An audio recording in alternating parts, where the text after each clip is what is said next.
ഭാവനെക്കുറിച്ച് പല അഭ്യൂഹങ്ങളാണ്. ഭാവന മത്സരിക്കാൻ പോകുന്നു വരുന്ന നിയമസഭാ തെരഞ്ഞെടുപ്പിൽ. ഞാൻ ഒരു ഇതുപോലെ ഈ പ്രൊമോഷൻസ് ഇന്റർവ്യൂസിന്റെ ഇടയിലാണ് ഞാൻ തന്നെ ഈ ന്യൂസ് ഞാൻ തന്നെ ഞെട്ടി. ഞാനോ എപ്പോ എവിടെ നവീൻ വിളിച്ചോ? നവീന് മലയാളം ഒന്നും വായിക്കാൻ അറിയില്ല. നവീൻ ഇതൊന്നും അറിയില്ല. നവീൻ ഞാൻ പറയുമ്പോഴേ അറിയുള്ളൂ. അപ്പോൾ അത് എനിക്കും ഭയങ്കര ഒരു സർപ്രൈസിങ് ആൻഡ് ചിരി വന്ന ന്യൂസാണ്. അത് ആരാണ് അത് തുടങ്ങി വെച്ചതെന്ന് പോലും എനിക്ക് അറിഞ്ഞുകൂടാ. അത് അങ്ങനെ അപ്പം തന്നെ ഞാൻ ഫേക്ക് ന്യൂസ് ആണെന്ന് പറഞ്ഞ് ഞാൻ ഇൻസ്റ്റാഗ്രാമിൽ ഇട്ടിട്ടുണ്ടായിരുന്നു. നവീനെ ഇനിയും ശല്യപ്പെടുത്തുന്നത് തുടരും എന്നതായിരുന്നു വിവാഹ വാർഷികത്തിൽ ഏറ്റവും ഒടുവിൽ പറഞ്ഞത്. എത്രമാത്രം ഭാവനയെ ഉൾക്കൊള്ളാൻ നവീന് പറ്റുന്നുണ്ട്? ഭാവനയുടെ ഈ മൂഡ് സ്വിങ്സ് ആയാലും മറ്റ് ഓരോ കടന്നു പോകുന്ന ഓരോ സാഹചര്യങ്ങളിലും എങ്ങനെ എത്രമാത്രം ഹെൽപ്ഫുൾ ആണ് നവീൻ?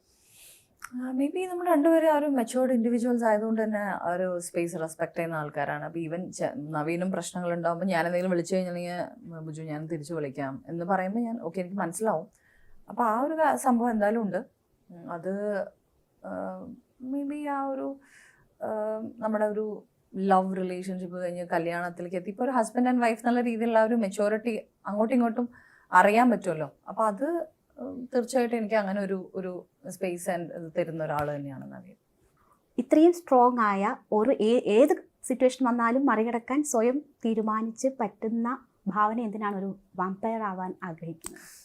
ഞാൻ ഏത് സിറ്റുവേഷൻ വന്നാലും മറികടക്കുന്നൊന്നും വല്ലതും പറയുന്നില്ല കേട്ടോ. അതൊന്നും എനിക്ക് അറിഞ്ഞൂടാ. എൻ്റെ ലൈഫിൽ ഇനി എന്താണ് വരാൻ പോകുന്നത് എനിക്ക് അറിഞ്ഞൂടാ.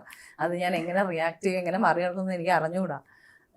അത് വാമ്പയറിൻ്റെ കാര്യം അതൊരു കോമഡിയാണ്. അത് ഞാൻ വാമ്പയർ ഡയറീസ് അല്ലെങ്കിൽ ഒറിജിനൽസ് അല്ല 2 സീരീസ് കണ്ടിട്ട് എനിക്ക് ഭയങ്കര ഇഷ്ടപ്പെട്ടിട്ട് എനിക്ക് ആ വേൾഡിലായിപ്പോയി എനിക്ക്. അപ്പം ഞാനിങ്ങനെ ഭയങ്കരമായിട്ട് വാമ്പയർ ആയ അടിപൊളിയായിരുന്നു. അങ്ങനത്തെ ചില ഈ ചൈൽഡിഷ് തോട്ട്സുകൾ കാരണം അങ്ങനെ തോന്നുന്നു. ഭയങ്കര രസമായിരുന്നു ആ ഒരു വേൾഡ്.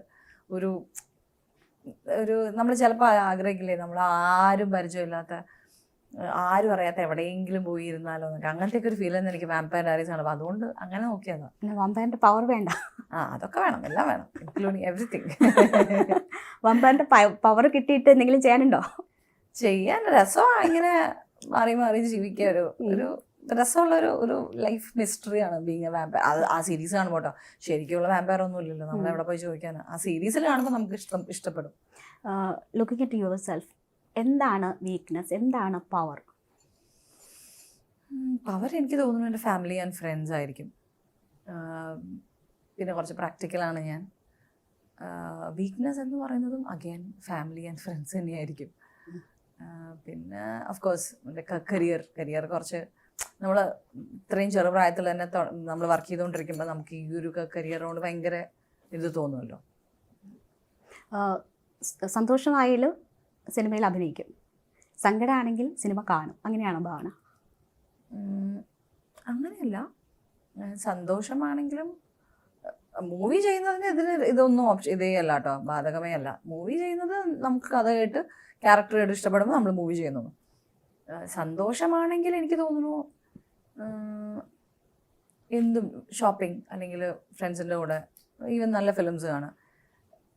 സങ്കടമാണെങ്കിലും ഈ പറഞ്ഞ പോലെ എന്തെങ്കിലും കാണുന്നത് നല്ലതാണ്. പെട്ടെന്ന് ഇങ്ങനെ ഡൈവേർട്ടായിട്ട് പോവാമല്ലോ. അപ്പോൾ എന്തെങ്കിലും അങ്ങനെ ഭയങ്കര പെട്ടെന്ന് എനിക്ക് വേറെ എന്തെങ്കിലും ചിന്തിക്കണം എന്നൊക്കെ പറയുമ്പോൾ എന്തെങ്കിലും ഇഷ്ടമുള്ള എന്തെങ്കിലുമൊക്കെ ഇരുന്ന് കാണും.